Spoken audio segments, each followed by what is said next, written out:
کمزور دشمن جو اطاعت قبول کر لے اور دوست بن جائے تو یاد رکھ اس کا مقصد اس کے سوا اور کچھ نہیں کہ وہ تیرا زبردست دشمن بننا چاہتا ہے۔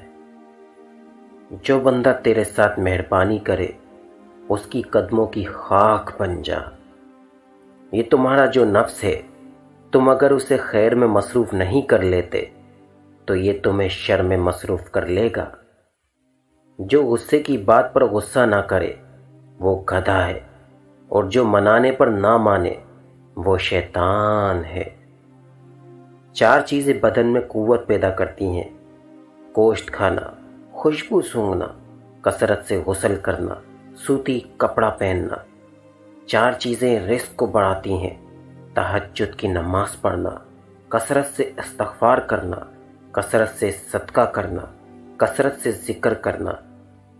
کچھ لوگوں کا انتقال ہو چکا ہے لیکن ان کے کردار نے انہیں زندہ رکھا ہے۔ دوسرے زندہ ہیں لیکن ان کے کردار نے انہیں ہلاک کر دیا ہے۔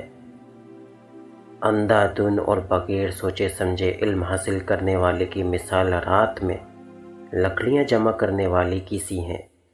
وہ گٹھا اٹھا لیتا ہے، ہو سکتا ہے اس میں سانپ اسدہ بھی ہو جو اسے ڈس لے۔